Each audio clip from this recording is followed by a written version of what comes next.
Direction aujourd'hui le sud Vendée, et plus exactement Luçon, notre capitale épiscopale, pour découvrir une nouvelle pépite de notre patrimoine.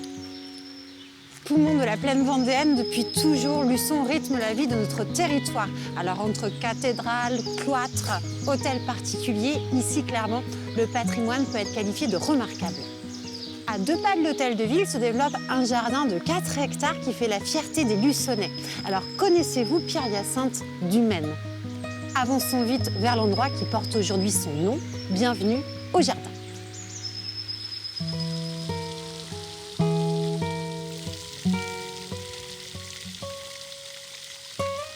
Merci Pierre d'avoir accepté de nous rejoindre ici au jardin du Maine.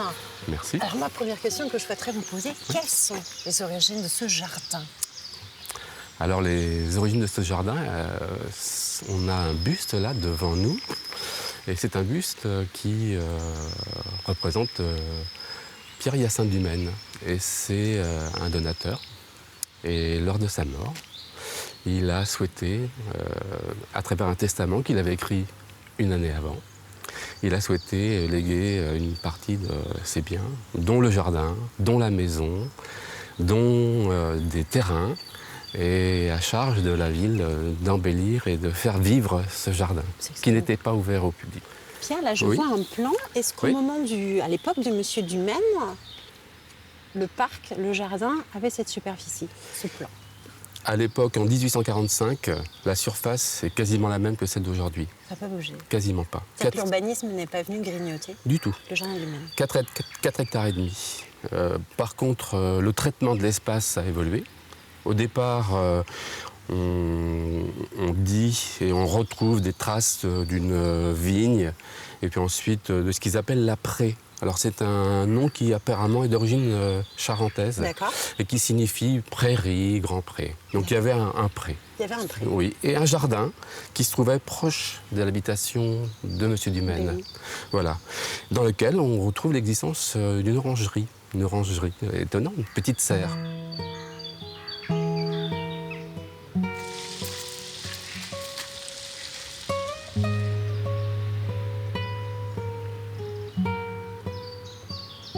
Pierre, est-ce qu'on a connaissance de comment les Luçonnais ont reçu cette donation de Monsieur Dumaine? Tout de suite, ils sont appropriés ce jardin? Oui.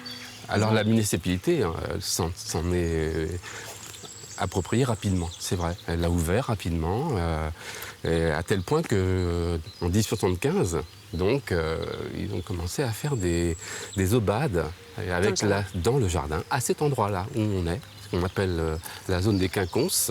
Et sur une estrade, les musiciens jouaient le dimanche de mars à septembre. Ah oui. Et le président de cette philharmonie, il s'appelait Julien David. Et là, c'est la référence à un deuxième donateur très généreux qui est à l'origine de la construction du kiosque, la construction du bassin des naïades, de la mise en eau du jardin.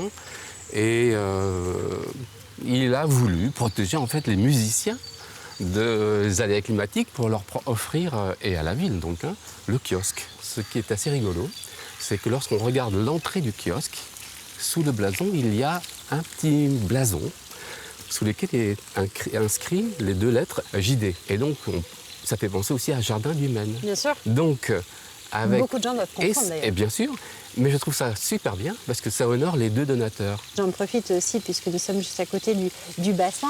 Et donc, tous ces éléments d'eau, finalement, sont aussi dus à ce Monsieur David. Tout à fait.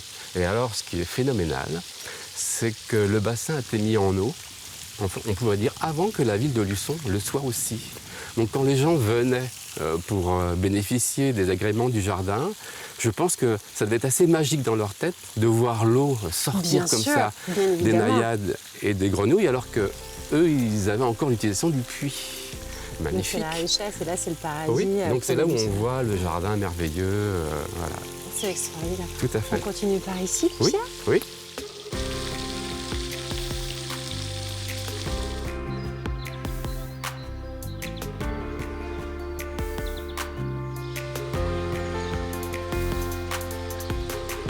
Pierre, est-ce que nous avons des documents d'archives, des plans peut-être, même de la création de ce jardin du Maine à la fin du 19e ou au début du 20e siècle? Oui, on a des plans. On a des plans qui sont relativement bien conçu. On a plusieurs plans de masse. On a un de 1816 où on voit vraiment une ébauche où rien n'est fait. Oui. Mais l'espace existe. On voit un autre moment 1846 où là, ça commence à se structurer. Le bois en étoile, il a déjà ses prémices. Le creux de l'après, le bas de l'après, là où nous sommes aujourd'hui, là maintenant, existe. On voit qu'il apparaît. Et puis après, sur d'autres plans plus récents, toutes les constructions dont on a parlé, le kiosque, les bassins, tout ça prend... Ce pont aussi, peut-être, parce qu'il est quand même aussi emblématique de ce jardin du Maine de Luçon. Oui, alors ça n'est pas le seul, en effet. Les ponts faits en ciment faux bois par des rocailleurs, on en a un ici. Et puis la grotte également, qui est une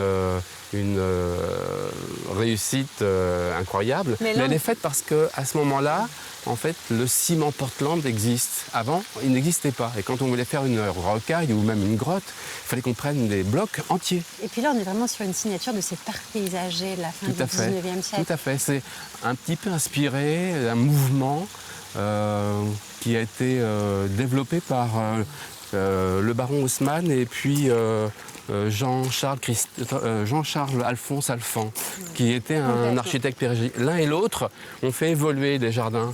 Et ils sont un peu à l'origine des jardins publics en France. Pierre, merci beaucoup pour vos connaissances. Merci de nous avoir raconté cette histoire du jardin du Maine. Okay. Et puis à bientôt, j'espère. Ok, merci beaucoup.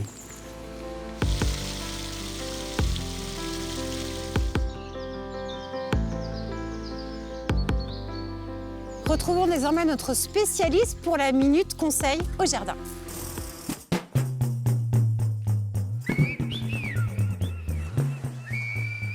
Donc, bonjour, nous voilà au Jardin du Maine, dans la serre, pour apprendre à faire un taupiaire. Qu'est-ce qu'un taupiaire? Un taupiaire, c'est de la plante dirigée pour lui donner des formes. Ici, on fait les animaux, les fables de La Fontaine.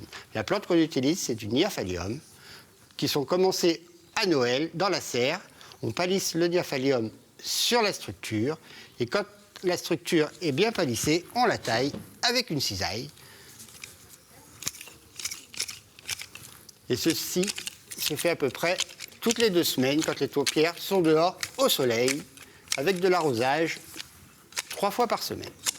Donc forcément, une fois bien taillés, on les met dans le jardin avec les pots, bien sûr, pour ne pas tout déraciner la plante qui pourrait s'abîmer par ensuite. Et ils seront retaillés dans le jardin au fur et à mesure qu'ils vont pousser. Donc pour faire les taupières, on n'est pas obligé d'utiliser que du Nymphalium, on peut faire aussi avec d'autres plantes. Ici, de l'Alternanthera, de plusieurs couleurs, qui sont au départ en micromotte, plantées dans le corps du coq. Les plantes, vous en avez dans les pots au pied, mais vous en avez également tout le dos du bœuf, parce que la plante ne pourrait pas pousser pour recouvrir toute la structure. Donc tout le dos est planté aussi. Toutes les taupières que vous avez derrière moi représentent les fables de La Fontaine. Donc je vous invite à venir cet été au Jardin du Maine pour découvrir les fables de La Fontaine. Voir si vous avez bien révisé vos leçons.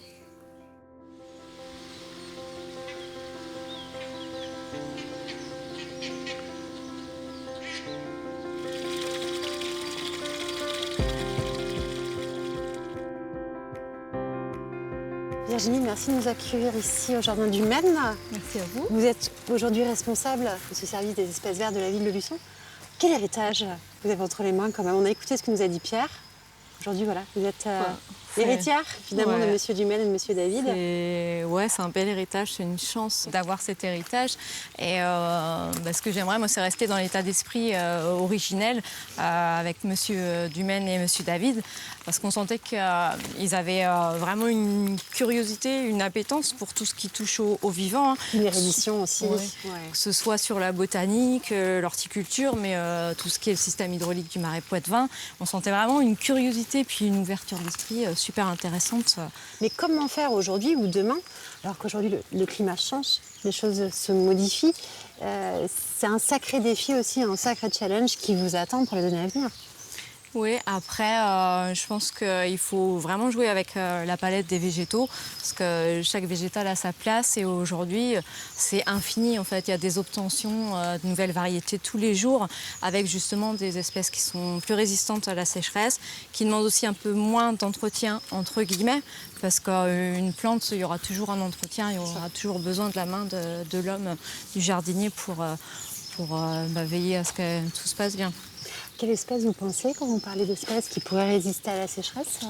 Les vivaces, après, il y en a énormément. Après, des fois, il y a des effets de mode avec des choses qui vont, qui viennent. Mais il y a des plantes de grand-mère qui étaient hyper résistantes, qu'on a un petit peu oubliées. Et puis finalement, on se rend compte que ces espèces-là sont très florifères et qu'elles ne demandent pas grand-chose.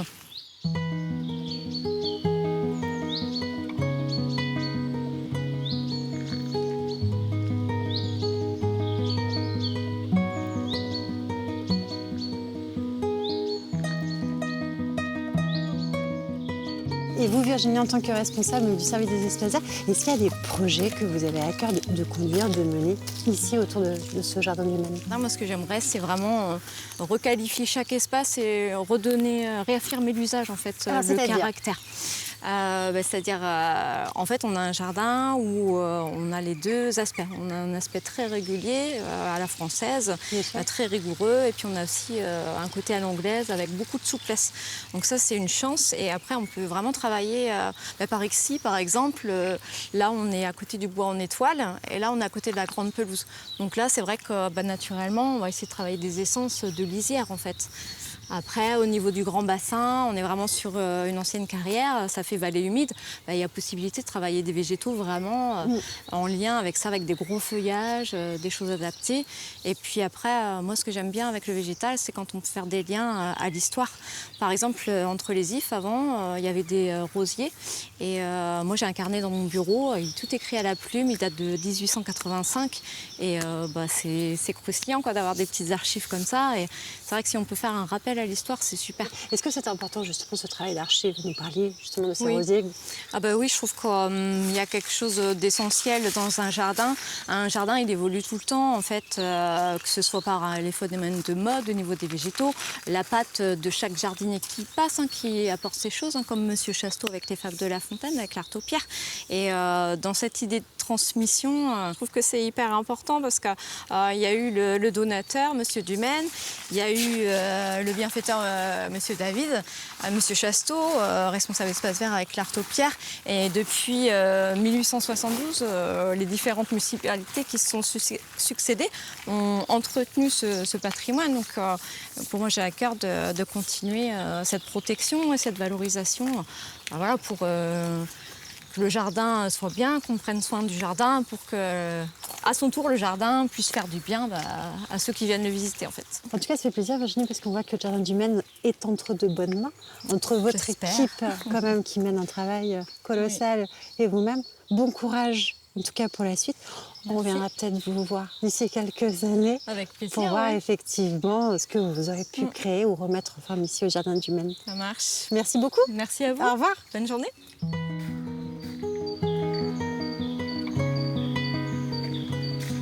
Avant de poursuivre notre promenade, partons désormais retrouver notre apprenti du jardin pour la minute Le Jardin et moi.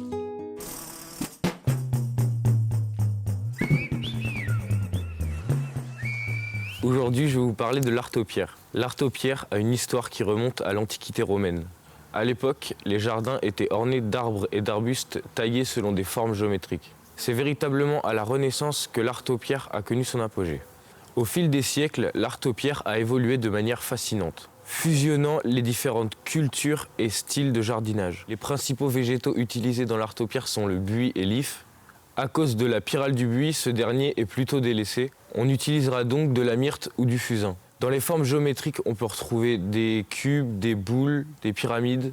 L'artaud-pierre se prête à la création de formes abstraites et contemporaines. Cet art peut être utilisé pour créer des statues végétales en forme d'animaux, par exemple. Dans le parc du château de Saint-Christophe du Ligneron et dans le jardin du Maine à Luçon, on retrouve ce genre de création. Dans les jardins japonais, l'artaud-pierre est utilisé d'une façon différente. On pratique la taille en nuages. Vous pouvez vous essayer à l'artaud-pierre dans votre jardin. Cela nécessite 1 à 2 tailles annuelles.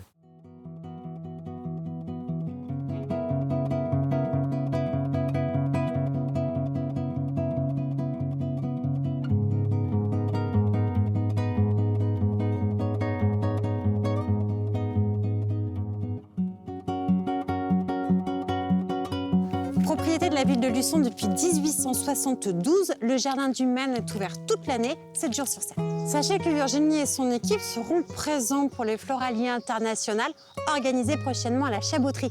Alors vous pourrez y retrouver Loïc et ses taupières, découvrir également une jolie miniature du Jardin du Maine. Ceci est une belle invitation pour après venir à Luçon. Soyons attentifs, ces biens sont des trésors communs qui doivent impérativement être préservés. En attendant, je vous souhaite de belles balades et à bientôt pour un nouveau Bienvenue au Jardin.